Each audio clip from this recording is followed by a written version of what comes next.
제가 영어를 그리 썩 잘 못해요. 그래서 영어를 좀 잘해보고 싶은 마음에 요즘은 이렇게 왜 다양한 많은 프로그램들이 있잖아요. 이렇게 강의들, 이렇게 영상 강의도 있고 뭐 이렇게 태블릿 PC 같은 거 가지고 이렇게 공부할 수도 있고, 그래서 몇 가지 이렇게 찾아보다가 아주 이렇게 눈에 띄는 카피한 문장으로 자신들의 프로그램을 소개하는 그 대목을 제가 발견했어요. 이렇게 돼 있더라고요. 오래 하는 것보다 오래 가는 것이 중요합니다. 오래 하는 것보다 오래 가는 것이 중요합니다. 이렇게 돼 있더라고요. 그러니까 영어 공부를 오래 하는 것보다 그 공부한 영어가 오래 남는 게 중요하다는 거였어요. 그 이제 관심이 가더라고요. 그 어떡하나 봤더니 두 가지를 거기서 이제 얘기하더라고요. 첫째는 뭐냐면 좌뇌와 우뇌를 동시에 자극해서 언어 감각을 활발하게 한대요. 그러니까 이게 뭐 과학적으로 얼마나 근거가 있는지 저는 잘 몰라요. 아무튼 그 사람들이 그렇게 얘기하는 거예요. 그래서 감각을 계속해서 기른다네요. 그 다음에 효과적으로 반복하고 복습을 해서 기억을 장기화시킨다는 거예요. 그러니까 두 가지였어요. 감각과 기억이었어요. 이게 뭐였냐면 저는 절대 여기에 영업사원이라거나 누구와 관련 있는 건 아니고 하여튼 그런 거였는데, 이게 뭐였냐면 이제 뇌새김 영어였어요. 뇌새김. 그러니까 뇌에 새긴다는 거예요. 제가 이걸 보면서 야, 신앙생활도 이게 필요하겠다. 신앙생활도. 그러니까 뇌새김 영어가 아니라 뇌새김 신앙이 필요했던 거예요. 두 가지. 감각. 그러니까 영적인 감각을 계속해서 길러내는 거예요. 영적인 감각을. 두 번째는 뭐냐면 늘 하나님을 기억하고 늘 하나님의 말씀을 기억해내는 거예요. 자꾸 기억하는 습관. 이 반복 복습을 통해서 계속해서 기억하는 거예요. 그러면 왜 이 사람들이 그 영어가 이제 뇌에 새겨진다고 말하잖아요. 그런 것처럼 야, 이렇게 되면 우리의 신앙도 깊이 있게 새겨질 수 있겠다. 그러니까 뇌새김 영어가 아니라 뇌새김 신앙, 이런 마음이 들었어요. 유대 왕이었던 히스기야는 29년 동안 예루살렘에서 통치하게 됩니다. 그가 왕이 됐을 때의 상황은 한마디로 유대 나라가 영적으로 매우 혼탁해 있었던 시대였습니다. 곳곳에 우상의 산당들이 세워져 있었고 아세라 목상 또는 신상들, 그렇게 우상에게 제사를 드리고 있었어요. 이건 어떤 모습이었냐면 종교적인 혼합주의였습니다. 그러니까 이런 거죠.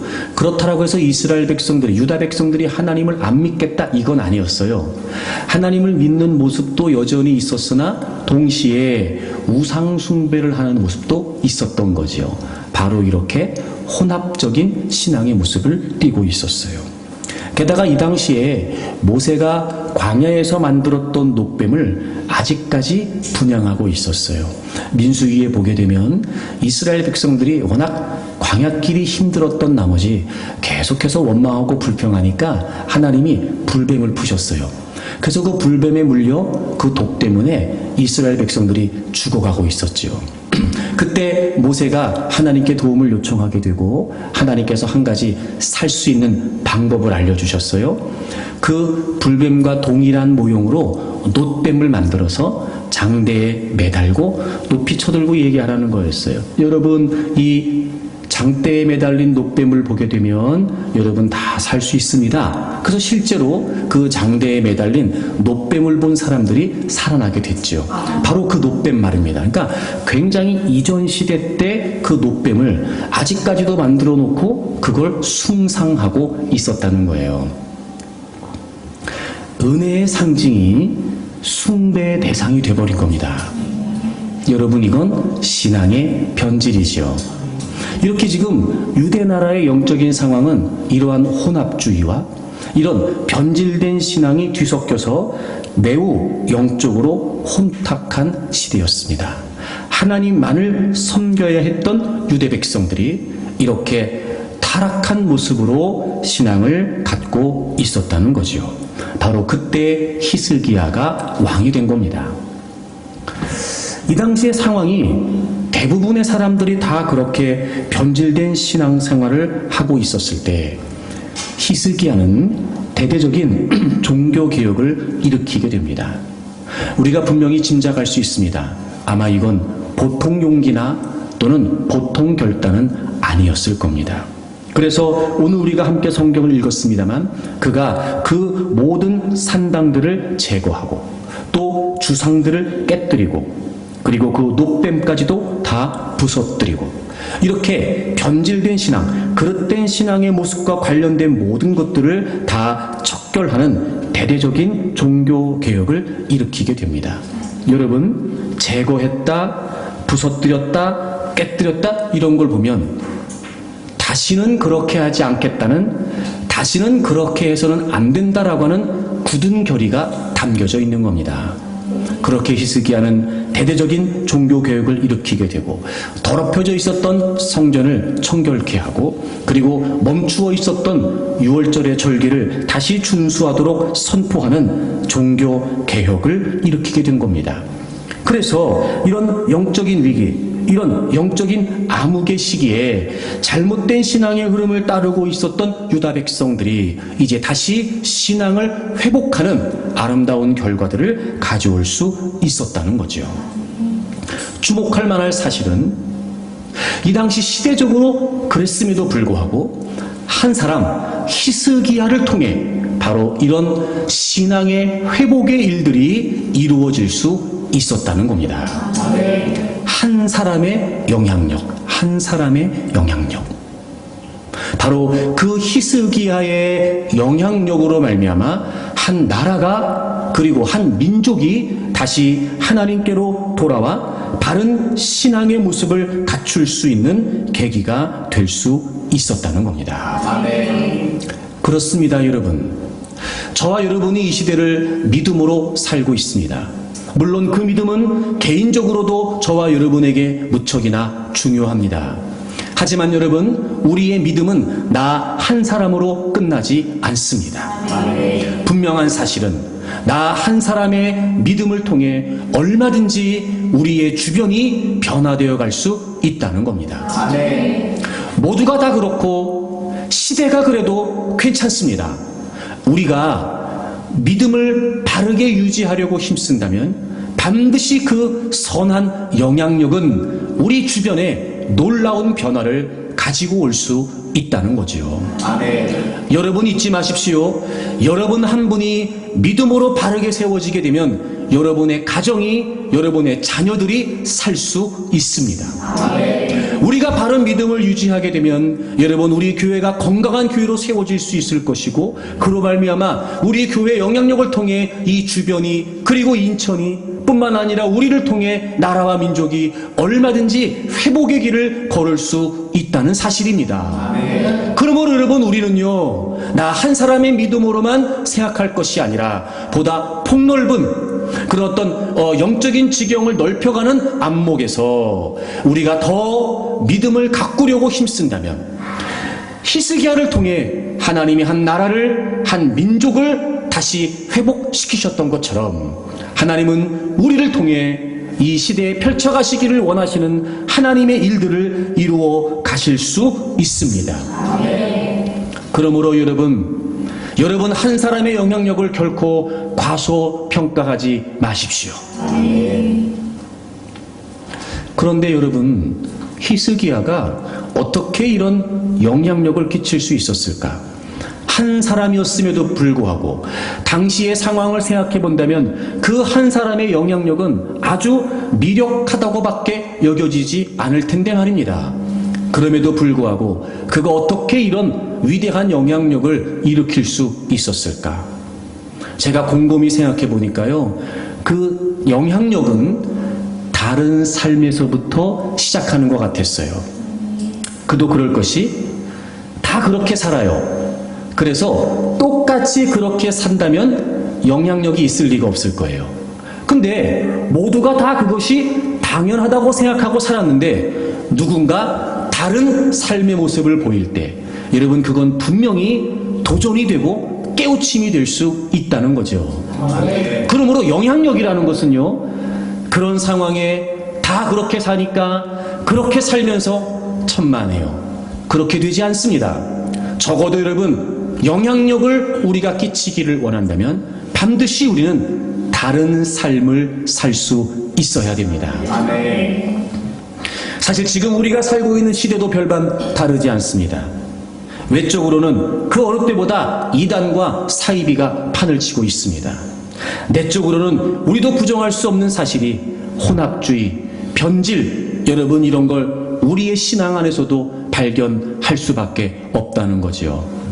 어쩌면 그래서 하나님은 지금도 히스기야 같은 사람을 찾고 계시진 않을까? 하나님이 하나님의 거룩한 영향력을 펼쳐가시기를 원하시는 바로 그 한 사람, 히스기야 같은 사람을 하나님은 오늘도 찾고 계시는 것은 아닐까?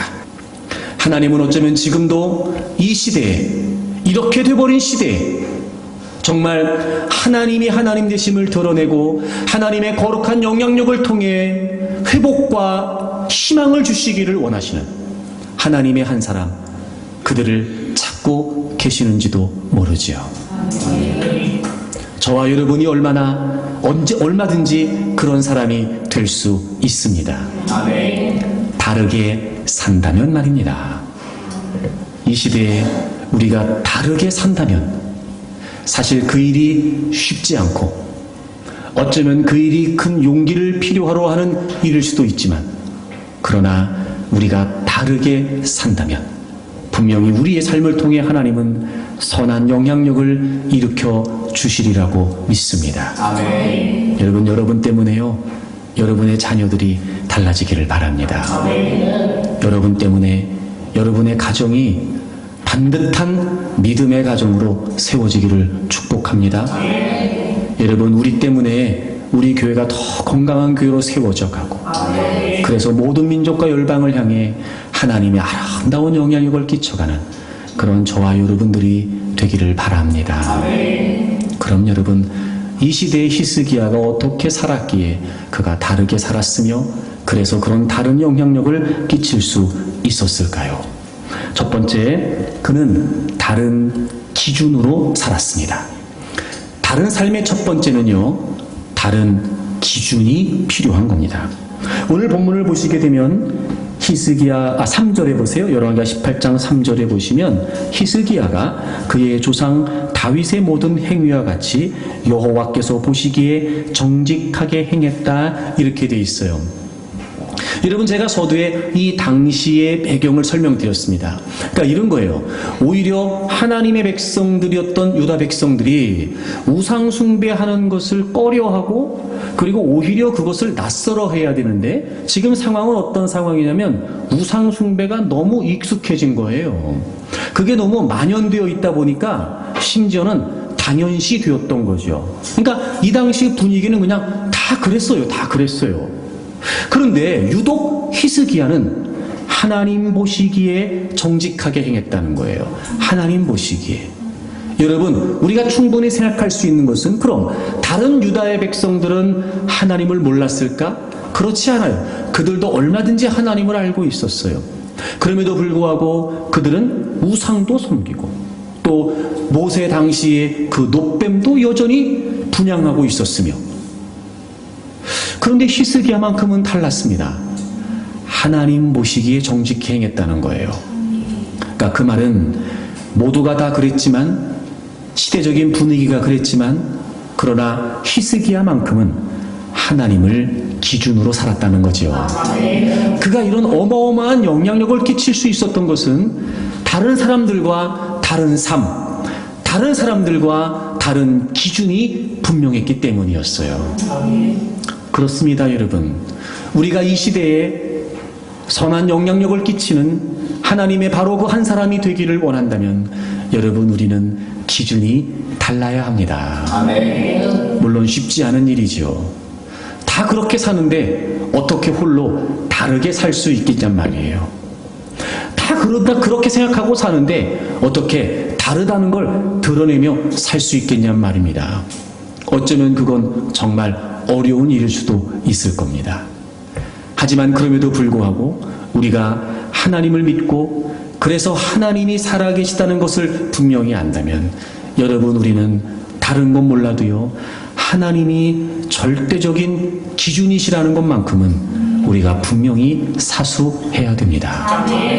그게 확실해지면 우리의 삶은 저절로 달라지게 될 거지요. 그래서 그 다른 기준을 통한 다른 삶을 통해 우리는 얼마든지 이 시대에 신선한 충격을 그 누구도 감히 상상해두지 생각해지 못했던 그런 깨우침과 도전을 줄 수 있다는 겁니다. 근데 여러분 정말 우리에게 문제는 뭐냐면요 하나님이 기준이시라는 걸 우리가 정면으로 반박하진 않아요. 여러분 하나님을 기준으로 살아야 됩니다. 그러면 아니에요. 난 하나님을 기준으로 안 살아요. 어떻게 그렇게 살아요? 이렇게 대놓고 반박하는 사람들은 교회 안에 없을 거예요. 맞습니다. 그럼요. 하나님을 기준으로 살아야죠. 그럼요. 말씀대로 살아야 돼요. 저도 그렇게 생각합니다. 그런데요. 이게 문제예요. 맞습니다. 그럼요. 하나님이 기준이지요. 그런데요. 어쩔 수 없다는 거예요. 이게 우리에게 문제더라고요. 그건 저도 마찬가지예요. 이런 상황에 나도 알아요. 근데 어떻게 이런 상황에서도 하나님을 기준으로 살 수 있습니까? 어쩔 수 없었습니다. 나도 압니다. 내 마음은요 그렇게 하고 싶지요. 근데 지금 내 형편이 이런데 어떻게 이런 형편에서도 하나님의 말씀을 기준으로 살 수 있습니까? 어쩔 수 없었어요. 우리가 그런 생각을 할 때마다 원수마귀는 우리를 부추깁니다. 주님도 너 상황을 다 아실 거야. 마치 우리를 지지하는 듯이, 마치 우리가 어쩔 수 없다고 말하는 것을 당연하게 여겨도 될 것처럼 말입니다. 그러면서 우리는 그런 상황과 형편에 혹은 그런 원수마귀의 유혹에 자꾸 우리가 휩쓸리면서 말씀이 뇌새김되는 게 아니라 타협이 뇌새김되는 거예요. 어쩔 수 없죠. 세상을 살다 보면 다 그래요. 그래서 여러분 우리는 다르게 살려고 하기보다 둥글게 살려고 하는 거예요. 모나면 안 돼. 적당히 뭐 그렇게까지 부딪히면서 유별나게 그럴 필요가 있어. 세상은 그냥 다 두루뭉술하게 그렇게 둥글게 사는 거야. 여러분 우리는 하나님을 믿는 하나님의 사람들로서 적어도 여러분 세상과 함께할 세상에 살고 있으나 우리는 세상에 속한 자가 아니기 때문에 뭔가 여러분 우리는 날카롭고 예리한 하나님의 사람으로서의 분명한 기준이 서 있어야 되는데 말입니다. 이게 점점 날카로워지고 점점 예리해지는 것이 아니고요. 어쩔 수 없이 때로는 우리의 의지를 포함하여 둥글게 되는 거예요.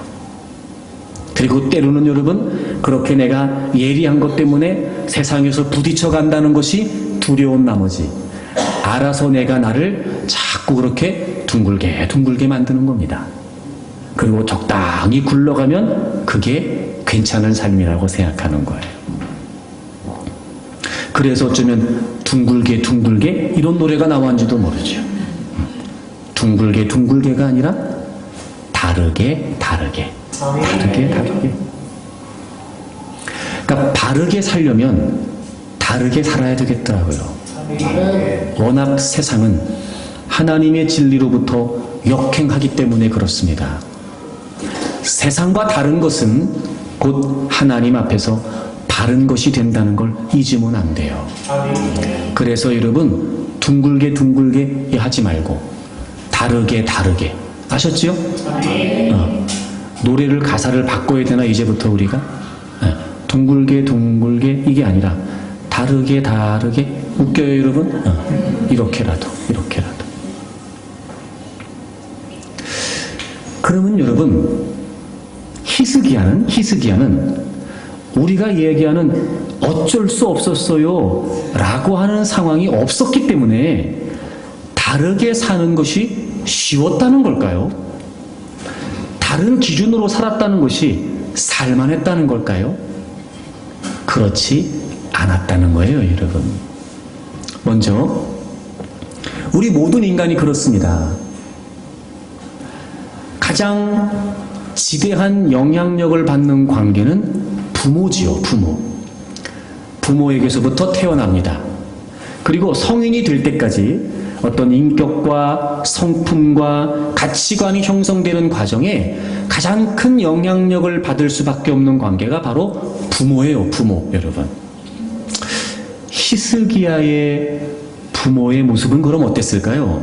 자, 열왕기하 16장을 찾아보겠습니다. 열왕기하 16장을 보시게 되면 히스기야의 아버지였던 아하스에 관한 이야기가 나옵니다. 3절부터 보실까요? 이스라엘의 여러 왕의 길로 행하며 또 여호와께서 이스라엘 자손 앞에서 쫓아내신 이방 사람의 가증한 일을 따라 자기 아들을 불 가운데로 지나가게 했다는 거예요. 4절에 보시면 산당들, 특히 작은 산 위와 모든 푸른 나무 아래에서 제사를 드리며 분향했다는 거예요. 히스기야의 아버지 아하스가 어땠냐면요, 하나님께서 하지 말라고 하셨던 가증한 일을 따랐던 왕이었어요. 그의 우상 숭배가 어느 정도였냐면요, 작은 산 위와 모든 푸른 나무 아래, 위 아래, 노래 제목이 아니고 모든 산 위, 작은 산 위, 푸른 나무 아래. 그러니까 이게 무슨 말이겠어요? 가는 데마다 조그만 산이라도 있으면 무조건 거기에 우상 숭배, 나무 밑이 있으면 무조건 거기에 우상 숭배. 여러분, 우리나라 옛날에 그랬잖아요. 지금 많이 없어졌지만 하여튼 가는 데마다 돌 쌓아놓고, 가는 데마다 그 귀신 같은 거 다 걸쳐놓고, 그래서 지나갈 때마다 돌 하나 얹어놓고 비나이다, 비나이다. 지나갈 때마다 또 하나 얹어놓고 비나이다, 비나이다. 그러고 살았잖아요. 그것처럼 하여튼 가는 데마다 우상을 섬기는 그런 곳들을 만들었던 사람이 바로 히스기야의 아버지였던 아하스였단 말이에요. 그 부모 밑에서 태어났고 그 가정 환경에서 히스기야가 자란 거예요. 여러분, 그러면 우리가 짐작해 볼 수 있겠지요. 만약에 이 아버지 아하스가 어느 산에 가서, 오늘 어느 산에 가서 제사 드립시다, 그러고 갈 때 자기 아들 히스기야를 데려갔을까요? 안 데려갔을까요? 데려갔을 거예요, 분명히. 그럼 그때마다 히스기야는 따라가서 아버지가 우상 숭배하는 걸 봤겠어요? 못 봤겠어요? 봤겠죠. 그러니까 모태 신앙이 아니고요, 모태 우상인 거예요, 히스기야는. 그러고 자랐어요. 근데 놀랍죠, 여러분? 그의 아버지는 그랬음에도 불구하고 히스기야는 어땠다고요? 하나님 보시기에 정직했다고요. 자기 아버지를 따랐던 것이 아니라 다윗 왕이 행했던 것처럼 하나님 보시기에 정직하게 행했다고요. 여러분, 얘기할 수 있습니다. 나는 어릴 때부터 교회를 다니지 않아가지고요, 참 이게 참 쉽지 않네요, 말할 수 있어요. 나는 부모로부터 신앙을 유산받질 못했어요. 그래서 나는 신앙생활이 난 이렇습니다. 핑계 댈 수 있잖아요. 어쩔 수 없는 이유가 여러분 우리에게도 있죠. 하지만 여러분, 놀라운 건 히스기야에게도 있었다는 겁니다. 하지만 그는 그렇다라고 하여 그렇게 살지 않았어요. 분명히 그는 기준이 달랐다는 겁니다. 또 하나, 여러분, 제가 서두에도 당시의 상황을 설명드렸습니다만 이 시대가 아주 우상 숭배가 만연해 있었어요. 17장을 보시게 되면요, 이스라엘 백성들이 어떤 악을 행하고 어떻게 우상 숭배했는지를 쫙 설명해요. 여러분, 17장 12절을 보시면 또 우상을 섬겼으니 이는 여호와께서 그들에게 행하지 말라고 말씀하신 일이라. 여러분, 이게 무슨 의미일까요? 그러니까 이런 거예요. 그들이 우상 숭배를 했어요. 하나님은 하지 말라고 하셨어요. 그런데도 했다는 거죠. 그러니까 이스라엘 나라의 우상 숭배의 모습이 그 정도였다는 거예요, 여러분. 그런데 17장 19절을 보시면요, 19절을 보세요. 유다도 그들의 하나님 여호와의 명령을 지키지 아니하고 이스라엘 사람들이 만든 관습을 행했다는 거예요. 그러니까 북이스라엘이 그랬어요. 근데 남유다도 그 영향을 받아서 습관처럼, 관습처럼 대부분의 많은 사람들이 다 그렇게 우상을 섬기고 있었다는 거예요. 히스기야 빼고, 조금 좀 과장해서 표현하면 히스기야 빼고 다 우상 숭배예요. 어찌 보면 여러분, 히스기야가 이상한 거예요, 지금. 다른 사람들이 히스기야를 바라보는 눈초리가 어땠을까요? 끼리끼리 모여 히스기야를 욕하지 않았을까요? 소위 우리식으로 표현하면 왕따되기 딱 좋은 캐릭터죠. 왜 우리도 그런 경우 있잖아요, 여러분. 막 우리끼리 막 그렇게 좀 우리도 알아. 이러면 안 되는 걸 알아. 그래서 막 우리끼리 그러고 있을 때 누군가 와가지고 바른 얘기하면 그래 우리가 그러면 안 되지. 이러지 않아요, 우리는요. 그렇게 바른 얘기하는 사람을 바보 만들지요. 여러분 교회 안에서도 그래요. 신앙생활도 그렇습니다. 이왕이면 바르게, 이왕이면 말씀대로 이렇게 해야 되는데 끼리끼리 모여 적당히 그런 거야 뭐 예배 이렇게 다 나가야 돼 적당히 그런 거지 뭐 주의를 꼭 지켜야 돼 빠질 수도 있는 거지 막 그럴 때 무슨 소리예요 우리가 주의를 지켜야죠 예배는 드려야죠 이런 얘기하면 뭐라 그래요 너나 잘 믿어라 너나 잘 믿어라 그죠 그래 너 잘났다 너 잘났다 아이고 어디 잘 되나 보자 우리 그런단 말이에요. 그러니 이 당시에 히스기야가 어떻겠냔 말입니다 여러분. 비록 이럴 수 있어요. 왕이라는 신분이 있었기 때문에 그래도 좀 낫지 않았을까 싶었으나 아니 자기 혼자 그러면 뭐 하겠어요 여러분. 이미 분위기는 다 우상숭배예요. 그러니 그걸 대대적으로 척결하고 부서뜨리고 제거하고 이러면 안 됩니다라고 하면 그 굳은 의지 다시 우리는 돌아가면 안 됩니다라고 하는 굳은 의지를 가지고 다 여러분 제거한다는 게 이게 쉬웠겠냐고요. 근데 히스기야는 그랬다는 거예요. 또 하나 결정적으로 저는 이게 가장 히스기야에게 도전되는 그런 부분이었어요. 왕이잖아요 여러분. 마음대로 할 수 있단 말이에요. 왕이니까 내 마음대로. 누가 뭐라고 하겠습니까? 왕이니까. 아무도 말할 수 없었고 아무도 말하려고 하지 않을 수 있었어요. 그러니까 적어도 이 당시에 왕이 절대 였다는 걸 생각해보면 분명히 히스기야는 얼마든지 자기 마음대로 자기 뜻대로 자기 생각대로 살 수 있었어요. 근데 여러분 그랬던 히스기야 막강한 권력을 가지고 모든 사람들을 내려다볼 수 있는 그런 위치에 있었으나 그런데도 히스기야는 적어도 하나님 눈치는 봤다는 거잖아요. 하나님 보시기에. 여러분 우리가 어떤지 아세요? 정말 여러분 아무것도 없고 힘도 없고 정말 형편이 여러분 오해하지 말고 들으세요. 형편이 정말 거지 같잖아요. 그러면 찍소리 못하고 삽니다. 근데 이게 인간이 여러분 조금만 여러분 고개가 들린다 싶으면은요 여러분 자기 멋대로 하려고 그럽니다. 돈이 없던 사람이 돈 좀 생겨보세요 여러분. 여러분 말이 달라져요. 주저없이 자기 마음대로 그냥 여러분 힘없이 살다가 말입니다. 제가 누구를 폄훼하거나 하려는 의도는 아니지만 동네에서도 힘없이 살다가 반장 통장 돼보세요. 여러분 주장하려고 그러고 말입니다. 지시하려고 그러잖아 여러분. 그게 인간이에요. 우리도 그렇습니다. 그러니까 적어도 여러분 우리가 말없이 그냥 착하게 사는 건 착해서 그러는 게 아니고요. 형편이 그런 건지도 모르지. 우리도 여러분 조금 좀 위치가 좀 생기고 말입니다. 좀 뭔가 이렇게 좀 어깨에 힘 좀 들어가고 통장에 잔고 좀 쌓여가면서 이러면은요 여러분 우리도 아마 아나무인격으로 살 가능성이 짙어요. 그죠? 근데 히스기야는 절대 권력을 갖고 있었던 왕이었다고요. 근데 그가 적어도 지금 하나님 눈치를 보고 있다는 거예요. 자기 마음대로 하고 싶었어요. 하지만 하나님 보시기. 왕이니까 얼마든지 자신의 힘으로 무언가도 주저없이 할 수 있었어요. 한 번 더 하나님이 계셨지. 하나님 보시기. 여러분 이 부분은요 정말 우리가 본받아야 될 부분입니다. 그러니까 지금 제가 언급한 이 세 가지 그의 가정의 배경, 출생의 배경, 그 시대적인 상황, 본인의 위치 여러분 이걸 따지면은요 히스기야가 다른 기준 즉 하나님을 기준으로 살았다는 건 이게 보통 일이 아니었던 겁니다.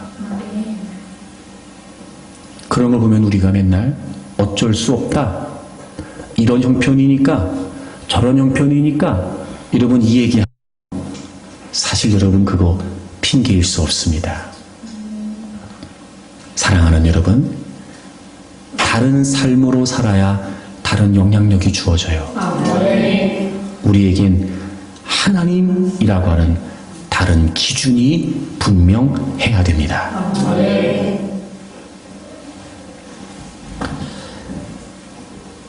저는 목사 이전에 한 사람의 그리스도인으로서 저 역시도 하나님을 기준으로 살아야 된다는 걸 모르지 않지만 왜 그 기준이 자꾸 허물어지게 되고 왜 그 기준이 자꾸 선명해지지 않은 걸까? 라고 제가 생각할 때마다 제가 내린 결론은 뭐냐면요, 이거였어요. 내가 왜 하나님의 기준으로 살아야 되는지가 불분명한 거예요. 다시 말하면 내가 하나님의 백성이라고 하는 정체성을 자꾸 잃어버리는 거예요. 우리에게 뇌새김이 필요합니다. 자꾸 감각을 키우고 반복적으로 기억해야 됩니다. 우리가 하나님의 백성이라는 걸 말입니다. 내가 하나님의 백성이니까 당연히 하나님이 기준이신 거예요. 근데 우리는 내가 예수님을 믿고 구원받아 하나님의 자녀, 하나님 백성이 되었음에도 불구하고 자꾸 이걸 망각하는 거예요. 그래서 마치 내가 예수님을 믿기 이전의 사람인 것처럼, 내가 예수님을 믿기 이전의 사람이고 그런 존재인 것처럼 자꾸 그걸 따라가려고 하는 거예요. 근데 그걸 제지시킬 수 있고 쉽지 않지만 용기를 내서라도 거부할 수 있는 건 내가 누구인지가 분명해져야 된다는 거죠. 나는 예수 그리스도의 대속의 은혜로 말미암아 구원받은 하나님의 백성이다. 하나님의 백성이다. 아멘. 여러분 로마서 6장을 찾겠습니다. 로마서 6장을 찾으시고 우리 3절부터 좀 보겠습니다. 무릇 그리스도 예수와 합하여 침례를 받은 우리는 그의 죽으심과 합하여 침례를 받은 줄을 알지 못하느냐. 그러므로 우리가 그의 죽으심과 합하여 침례를 받음으로 그와 함께 장사되었나니. 여러분 3절과 4절에 반복됩니다. 그분과 연합했다. 그분의 죽으심과 연합됐다. 그렇죠 여러분? 여러분 우리는 모두 다 예수 그리스도를 나의 구주로 믿습니다. 그리고 우리는 그 믿음의 고백의 표시로 침례를 받고 세례를 받죠. 그게 무슨 의미라고요? 내가 예수 그리스도의 죽음과 연합이 되어서 4절에 보시면 그와 함께 장사됐다는 거예요.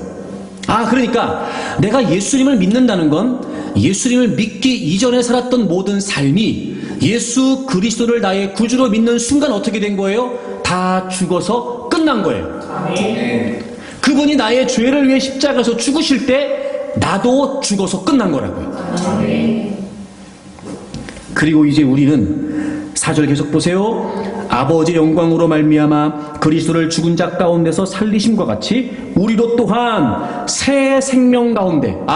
그래서 우리가 예수를 믿는다는 건 우리가 새로운 생명을 얻었다는 거잖아요. 새 생명 가운데 행하게 하려 함이라. 그러니까 새 생명을 얻어서, 여러분 보세요. 새 생명을 얻어서 생명만 얻고 내가 이전에 살았던 삶으로 되돌아가는 것이 아니라 내가 예수 그리스도를 믿는다는 건 그분이 나의 죄를 위해 죽으셨을 때 나도 죽어서 끝난 것이고, 이제 내가 예수님으로 말미암아 새로운 생명을 얻었으니까 그 새로운 생명 안에서 내가 사는 거란 말이에요. 여러분 우리가 예수님을 믿는다는 건요, 예수님 믿기 이전에 살았던 삶은 다 끝난 거고 예수님으로부터 주어진 그 새 생명 안에서 이제 우리가 새로운 삶이 시작됐다는 거예요. 아멘. 그럼 이전의 삶과 다른 거예요. 아멘. 죄의 지배를 받고 있던 우리가 이제 하나님의 다스리심을 받는 하나님의 나라가 됐습니다. 사단의 종노릇하고 있었던 우리가 이제 하나님의 자녀로서 하나님의 다스리심을 받는 하나님의 종이 되었습니다. 여러분 소속이 달라졌고 신분이 달라졌어요. 죄악된 본성에 이끌려 죄악된 본성에 지배되면서 공중의 권세 잡은 불순종의 아들들이었던 여러분 그 사단의 권세로 말미암아 우리는 늘 하나님을 거역하고 살았습니다. 하지만 이제 예수 그리스도를 믿음으로 말미암아 이제 그 모든 것들은 다 끝났습니다. 아멘. 여러분 잊지 마세요. 우리가 예수 그리스도를 믿는다는 것, 그 복음의 결과, 그 복음의 능력, 그 복음의 은혜가 무엇이냐? 얼마든지 우리가 세상의 가치관을, 얼마든지 우리가 죄의 가치관과 기준들을 거부하고 제지할 수 있는 그런 존재가 되었다는 거예요. 아멘. 끌려다닐 필요 없습니다, 여러분. 아멘. 그리고 끌려다녀서도 안 되겠죠. 아멘. 얼마든지 예수 그리스도로부터 우리에게 주어진 이 새로운 생명은 우리를 그 새로운 생명으로 살게 만들어주는 능력이 된단 말입니다. 아멘. 그러니 여러분, 우리가 알잖아요. 이건 아니지. 이럴 순 없지. 내가 아무리 형편이, 내가 아무리 상황이, 지금 내가 아무리 이런 처지, 이런 생각이 들고, 내가 아무리 이걸 원한다 할지라도, 나는 분명히 기준이 달라졌는데, 내가 이럴 순 없지. 적어도 여러분, 우리가 그걸 무조건 다 이겨낸다, 이걸 떠나서, 한 번쯤 멈칫하고 아니다 거부할 줄 알고 손사래를 치면서 여러분 우리가 그걸 떨쳐버리려고 시도할 수 있단 말이에요. 아멘. 아무렇지도 않게 당연하다는 듯이 오히려 그게 더 익숙한 듯이 여러분 그렇게 우리가 하나님이라고 하는 기준을 다 무너뜨리고 외면한 채 세상이 이유가 되고 세상의 가치가 기준이 되어 사는 거 여러분 그거 우리가 지금 어떤 신분이 되었는지를 모르고 있는 겁니다. 사랑하는 여러분 분명히 기억하십시오. 분명히 뇌새김하셔야 됩니다. 여러분 예수 그리스도를 믿었다는 건 여러분들이 얼마든지 다른 존재가 되었기 때문에 우리에게 주어진 그 예수 그리스도의 생명 안에서 그 모든 세상의 기준들을 거부할 수 있는 능력이 힘이 생명력이 이미 우리에게 주어졌다는 거예요. 아멘. 그러니 여러분 용기 있게 담대하게 맞설 수 있습니다. 아멘. 세상에 주눅들 거 없습니다. 아멘. 다 그렇게 산다고 거기에 우리가 휩쓸릴 거 없습니다, 여러분. 아멘. 물론 그게 외로운 일일 수 있습니다. 때론 여러분 누군가로부터 비난을 받을 수 있는 일일 수도 있을 거예요. 다 대다수의 사람들에게 지지를 받지 못할 수 있어요. 하지만 여러분 우리는 예수 그리스도를 믿음으로 말미암아 예수 그리스도 안에서 새로운 생명을 얻은 하나님의 사람들이 되었습니다. 아멘. 그러니 맥없이 당하지 마시라고요. 아멘. 힘없이 무너지지 말란 말입니다. 할 수 있는 것 해보는 거예요, 여러분. 아멘. 복음의 능력이 우리 안에 있으니 아멘. 복음으로 말미암아 주님이 우리 안에 거하시니 하나님 제가 이제부터는요 아무 생각 없이 당하지 않겠습니다. 아멘. 제가 그냥 물러서지 않을 겁니다. 아멘. 저를 좀 도와주십시오, 주님. 아멘. 여러분 그렇게 담대하게 분명한 하나님의 기준을 가지고 세상에 맞설 수 있는 분들이 되기를 바랍니다. 아멘. 제가 이 정체성에 관해 고민하면서 늘 여러분에게 제가 정말 여러분의 귀에 못이 박히도록 제가 매 시간 복음에 관해 이야기하잖아요. 그건 저도 마찬가지예요. 단순히 제가 여러분에게만 막 그렇게 얘기하는 게 아니고요. 사실은 저에게도 얘기하는 거예요. 왜? 저도 그게 쉽지 않으니까요. 제가 심지어는 여러분 어떤 생각까지 했냐면요. 나중에 막 이런 마음이 들더라고요. 내가 분명히 예수 그리스도를 통해서 구원받은 하나님의 백성인데 왜 내가 자꾸 이걸 잊어버리는 걸까? 왜 내가 자꾸 이거를 왜 이걸 놓치고 나서 후회하고 내가 또 왜 그랬을까? 이런 것 때문에 막 저도 목사이기 이전에 그냥 단순히 여러분에게 설교한다라고 하는 이전에요. 제가 그리스도에서 늘 그런 고민이 있단 말이에요. 저에게도.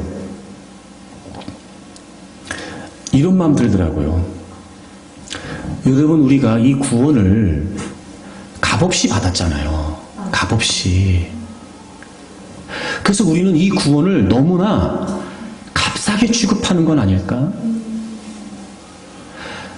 예수 그리스도라고 하는 이 세상의 그 어떤 것하고도 가치가 비교되지 않는 가장 값비싼 대가를 통해서 우리가 구원받았는데 거저 받았다라고 하는 이유 때문에 우리가 이 구원을 너무 값싸게 취급하는 거예요.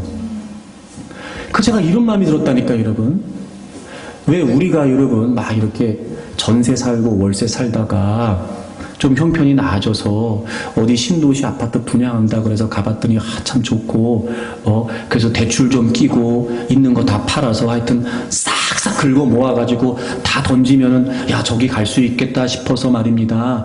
막 여러분 몇 년을 계산을 하고 해가지고 여러분 우리가 왜 아파트 하나 이렇게 딱 할 때 있잖아. 그럴 때 있잖아요 여러분. 그때 여러분 그 아파트를 얻었을 때 그 정도의 값어치를 치르고 얻었으니까 그 아파트가 내 생애에 얼마나 소중하겠냐고요. 그렇죠. 그러니까 여러분 그 명의 가지고 싸우기도 하잖아. 그래서 여러분 아무것도 아닌 거 가지고 제가 그런 마음 들더라고요.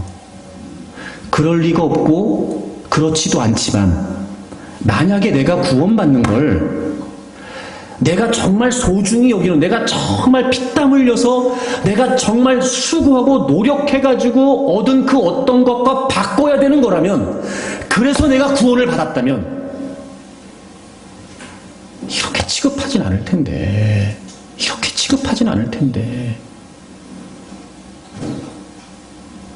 근데 하나님의 전적인 은혜로 우리는 아무것도 한 거 없이 예수 그리스도를 통해 우리에게 베풀어 주신 그 하나님의 사랑을 우리가 그냥 믿으면 된다라고 하여 구원을 받으니까 이게 어떤 값어치인지를 우리가 지금 모르고 있는 건 아닐까. 그 예수 그리스도의 생명과 맞바꾼 그 어떤 것으로도 표현할 수 없는 값비싼 대가를 치른 건데 우린 여러분 비교조차 할 수 없는 아무것도 아닌 것 때문에 내가 구원받은 하나님의 백성이라고 하는 정체성을 외면할 때가 얼마나 많냔 말이에요. 내가 그런 생각 드는 거예요. 야, 이걸 내가 어마어마한 돈을 주고 내가 구원받았다면 내가 이렇게까지 하진 않을 텐데 어쩌면 이렇게 예수 그리스도께서 나를 위해 죽으시고 부활하신 이 구원의 은혜를 이렇게 헛되이 취급할 수 있을까? 내가 대신 죽어야 될 자리에 주님이 죽으셨고 내가 그렇게 처절한 멸망과 심판 가운데 있을 때 주님이 대신 죽으셔 나를 건져내셨는데 야, 내가 어떻게 이걸 이렇게 까맣게 잊어버리고 살 수 있을까?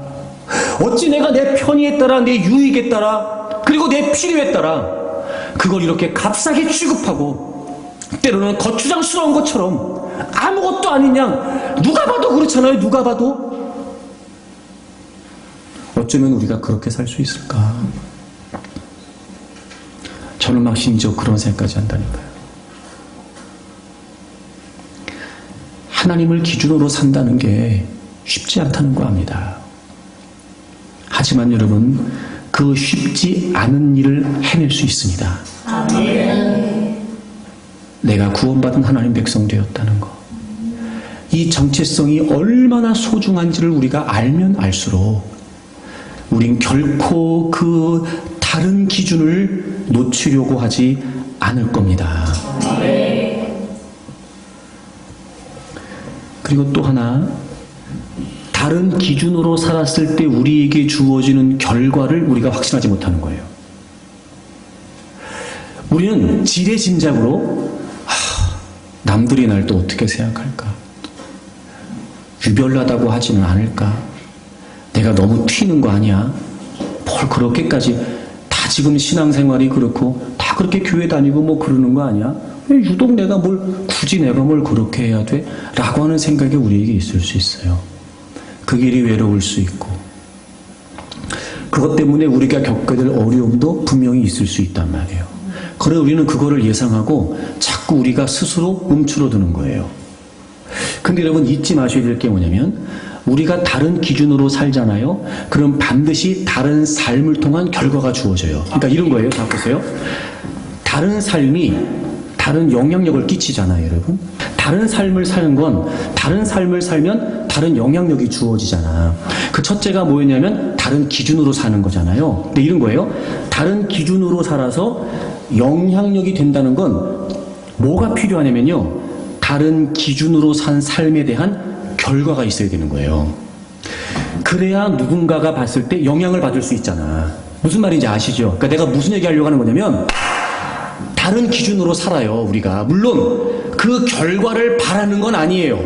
그 보상을 바라는 건 아니에요. 그러나 중요한 건 뭐냐면 우리가 하나님 백성이라고 하는 정체성을 가지고 다른 기준으로 살잖아요. 그러면 하나님께서는요, 우리를 통해 또 다른 사람들에게 하나님의 거룩한 영향력을 드러내시기 위해 반드시 그들이 상상하지 못한, 그들이 깜짝 놀랄 만한, 그들은 생각조차 하지 못했던 결과를 반드시 우리의 삶에 주신다는 거예요.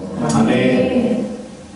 여러분, 열왕기상 17장 18장에 보게 되면 엘리야가 등장해요. 당시 이스라엘 아하방 시대도 이 유대 상황과 별반 다르지 않았어요. 특별히 이스라엘의 아하방은 그의 부인이었던 이세벨과 함께 하여튼 이스라엘 전체를 우상숭배의 구렁텅이에 빠뜨렸던 그런 시대였어요.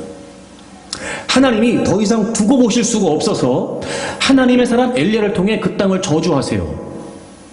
하나님의 말씀이 없으면 3년 동안, 수년 동안 비도 이슬도 내리지 않을 거라는 거예요.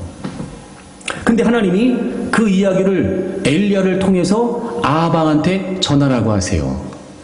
참, 하나님이 직접 아하방한테 하시면 되지 왜 이런 난처한 일을 꼭 엘리야한테 시키냔 말이에요. 그래서 엘리야는 그게 하나님의 명령이었기 때문에 아하방한테 가서 선언합니다. 하나님이 말씀하셨어요. 내 말이 없으면 수년 동안 비도 이슬도 내리지 않을 거라고요. 이렇게 말이죠. 근데 그때 엘리야가 이렇게 얘기해요. 여러분, 열왕기상 17장을 가보세요. 17장 1절 보세요. 길르앗에 우고하는 자 중에 디셉 사람 엘리야가 아하방에게 말하되, 쭉 그 뒤에 나오는데요. 엘리야가 뭐라고 말하냐면 내가 섬기는 이스라엘의 하나님 여호와께서 살아계심을 두고 맹세한대요. 내 말이 없으면 수년 동안 비도 이슬도 있지 않다는 거예요. 여러분, 이게 얼마나 대단한 표현이냐면요, 지금 이 시대는 아하방이 앞장서서 다 우상을 숭배하고 있었던 그런 시대에 마치 이런 거죠. 하나님이 살아계시다면 왜 우리를 가만히 놔둬? 마치 이렇게 하나님한테 대항하듯이 하나님을 모를 리가 없었던 이스라엘 백성과 아하방이 이런 식으로 우상 숭배를 하고 있었단 말이에요. 그때 지금 엘리야가 아하방한테 뭐라고 말해요? 하나님이 살아계시다는 거예요. 기가 막히죠, 여러분? 하나님의 살아계심을 두고, 여호와께서 살아계심을 두고, 너네들은 우상이 참 하나님이라고 말하고, 너희들은 바알과 아세라가 참 하나님이라고 말하고, 지금 하나님이 무슨 의미가 있냐고 말하고, 마치 지금 하나님은 다 안 계신 것처럼, 하나님은 죽은 신인 것처럼 취급하며 너희들이 우상을 섬기고 있잖아. 나는 그렇지 않다. 오히려 나에게는 모든 우상들이 다 죽은 신이고 나에게서 진짜 살아계신 신은 하나님이시라는 거예요. 아멘. 기가 막히죠, 여러분. 그리고 내가 그 하나님을 섬긴대요. 내가 섬기는 하나님. 내가 그 하나님을 섬긴다는 거예요. 내가. 이렇게 엘리야는 하나님이 기준이라는 게 분명했어요. 그 결과. 물론 하나님의 말씀이었지만 엘리야가 선포한 대로 그대로 됐어요. 아멘. 여러분 보세요. 우리가 용기를 내야 될 일일 수 있고, 때로는 우리가 두렵지만 담대하게 맞서야 될 일일 수도 있어요. 하지만 여러분, 분명한 건 우리가 하나님을 이유로 살게 되면 반드시 하나님은 하나님 자신의 약속의 말씀대로 우리의 삶의 결과를 보여주세요. 봐라! 하나님이 살아계셨고 내가 섬기는 그 하나님 말씀대로 내 삶에 이렇게 하나님이 역사해 주셨다. 그들은 하나님을 인정하지 않아요. 물론 그들 중에 하나님을 아는 사람들이 있겠죠. 물론 그들 중에 하나님에 관해 들어본 사람들이 있을 겁니다. 하지만 그들은 하나님을 인정하지 않아요. 교회를 출입하는 사람들도 다 하나님을 인정하지 않아요. 그들도 하나님을 안다고 말하고 하나님 믿는다고 말하지만 정작 여러분 하나님 백성답게 살려고 시도하지 않아요. 세상이 이유가 돼버렸어요. 다 그렇게 사는데 왜 굳이 그렇게 살아야 되는 거죠. 하지만 여러분 그렇지 않습니다. 적어도 그런 상황에 다른 기준이 분명하여 하나님을 따라, 하나님 말씀을 따라, 하나님 보시기에 하나님 말씀대로 살아가려고 힘쓰게 되면 반드시 하나님께서는 그런 사람들의 삶의 현장에 역시나 하나님은 하나님이셨다는 것을, 아멘. 하나님이 하나님 말씀대로 이루신다는 것을 그들이 전혀 예상하지 못하는, 그들이 깜짝 놀랄 만큼 하나님은 그런 사람들의 삶에 하나님의 뜻을 펼치신단 말이에요. 아멘. 그리고 18장에 가면 3년의 시간이 흘렀어요. 하나님이 엘리야에게 아방한테 나타나서 가서 우상의 선지자들과 대결을 청하라는 거예요. 바알의 선지자, 아세라의 선지자 850명과 여러분 엘리야가 대결합니다. 역시나 엘리야는 그때도 혼자였습니다. 여러분 열왕기상 18장 21절을 보시면 다 모였어요. 그때 21절을 보시면 엘리야가 모든 백성에 가까이 나아가 이르되 너희가 어느 때까지 둘 사이에서 머뭇머뭇하려느냐 이렇게 말할 정도였어요. 그래서 하나님께로 오라 그랬어요. 여호와가 만일 하나님이면 그를 따르고 바알이 만일 하나님이면 그를 따를지라 하니 백성이 말 한마디도 대답하지 않았어요. 여러분 바알과 아세라 선지자 850만 있었던 게 아니었어요. 아합만 있었던 게 아니었어요. 모든 이스라엘 백성들이 다 모여 있었어요. 그때 엘리야는 혼자 서 있었다고요. 여러분 850대 1. 그 뒤에는 여러분 당시에 강한 권력을 갖고 있었던 아합이 버티고 있었고 심지어 이스라엘 모든 백성도 그 편이었어요. 엘리야가 얘기합니다. 너네들이 진짜 하나님이 누군지 모르냐? 빨리 일로 와라. 근데요 그 이스라엘 백성들이 한마디도 대답을 하지 않아요. 지금 엘리야가 혼자 있습니다. 혼자. 그리고 그 갈멜산에서 어마어마한 일이 벌어지기 시작해요. 하나님이 엘리야의 기도에 응답하셨고 바알과 아세라 선지자 850명을 다 이기게 하셨어요. 게임이 안 되잖아요. 1대 850. 그 뒤에 이런 막강한 권력을 갖고 있었던 아합왕이 있었어요. 이건 단순히 수적으로 1대 850이 아니에요. 여러분 1대 무한대와 같았어요. 어찌 이길 수 있을까? 엘리야가 이 상황을 버텨낼 수 있을까? 이건 분명히 엘리야가 죽을 길로 가는 거다. 그러니 여러분 이스라엘 백성도 장담을 못한 거잖아요. 그들이 하나님을 모를 리가 없었는데 이스라엘 백성들은 엘리야 편을 들 수가 없었다고요. 근데 하나님이 보여주셨어요. 진짜 하나님을 믿는 사람, 진짜 하나님이 이유인 사람, 정말 하나님이 기준인 사람, 모두가 다 가는 길을 외면한 채 많은 사람들이 원하지 않는 그 길을 가고 있었던 엘리야. 결국 누가 이겼어요? 엘리야가 이겼어요. 여러분 다른 기준으로 살면 첫째, 하나님은 하나님의 자신의 역사를 보게 하세요. 여러분 다른 기준으로 살면 하나님은 반드시 그 사람이 승리하게 하세요. 여러분 확신하십시오. 주저할 거 없습니다. 두려워할 거 없습니다. 그러니 이제부터 적어도 내가 다른 영향력의 사람이 되기를 위해 나 때문에 내 가정을 살리기를 원하고 나 때문에 내 자녀들을 살리기를 원하고 나 때문에 이 나라 이 민족이 바르게 되기를 원하는 그 원대한 꿈을 품고 우리가 다른 삶, 즉 다른 기준, 하나님이 이유가 되고 하나님 말씀이 기준이 되어 살기를 우리가 결단한다면 반드시 하나님은 우리의 삶에 그들에게 영향력이 될 만큼 우리의 삶에 하나님이 어떤 분이신지를 드러내 보이실 겁니다. 당당하세요. 여러분 당당하세요. 하나님은 지금도 살아계십니다. 끊임없이 원수마귀는 타협하려고 손길을 내놓지요. 세상은 여러분 그렇게 살면 안 된다고 우리에게 여러분 그 시대적으로 말입니다. 세상의 가치를 가지고 사람들의 여론을 가지고 끊임없이 여러분 우리를 조여오듯이 다가오는지도 모르죠. 두려워할 거 없습니다. 여러분 염려할 거 없습니다. 그래도 아무리 많은 다수의 사람들이 그렇다 할지라도 진짜 힘은 진리에 있단 말이에요. 지지를 받지 못해도 진리는 진리입니다. 많은 사람들이 그 길을 가지 않아도 진리는 진리지요. 여러분 그러니 하나님이 기준이라는 사실이 분명하고 하나님의 말씀이 기준이라는 사실이 확실하다면 반드시 그 기준을 붙드는 사람들은 승리하게 돼 있어요. 저는 여러분들이 그런 분들이 되기를 바랍니다. 혹시나 갈등하고 있다면 이런저런 이유 때문에 흔들리고 있다면 여러분 다시 중심을 잡으세요. 아 그래 내가 이럴 게 아니었다. 내가 약한 마음 먹을 게 아니었지. 나는 예수 그리스도로 구원받은 하나님 백성이다. 값비싼 대가를 치르고 하나님이 나를 건져주셨지. 당당하십시오. 여러분 반드시 하나님이 우리의 삶의 현장에 그들이 깜짝 놀랄 만큼 하나님이 살아계시다는 사실을 보게 하실 거예요. 우리가 하나님을 살아계시다고 믿는다면 우리가 하나님을 살아계시다고 선포한다면 하나님은 우리의 삶의 현장에 하나님이 살아계시다는 걸 드러내신단 말입니다. 그리고 하나님은 이기게 하세요. 걱정할 거 없습니다. 두려워하지 마십시오. 아무리 많은 사람들이 내 편이 아니라 할지라도 모두가 다 등을 돌리고 있다 할지라도 내가 하나님 편이고 하나님이 내 편이신데 두려워할 일이 뭐가 있어요. 그러니 여러분 힘있게 맞서십시오. 그리고 여러분 용기 있게 싸우세요. 다른 기준으로 다른 삶을 사십시오. 반드시 하나님께서 여러분의 삶을 통해 아름다운 영향력을 펼쳐 주실 겁니다. 여러분 때문에 자녀들이 달라지고, 여러분 때문에 가정이 행복했으면 좋겠어요. 여러분 때문에 우리 교회가 더 건강한 교회로 회복되어지고, 그래서 여러분이 있는 곳마다, 여러분이 있는 곳에서, 여러분이 만나는 사람마다, 여러분이 있는 그 모든 곳에서 하나님이 여러분들을 통해 하나님이 하나님 되심을 드러내심으로 말미암아 다른 삶을 살기 위해 힘쓰는 여러분 모두 다른 영향력을 끼치는 하나님의 역사를 보기를 바랍니다.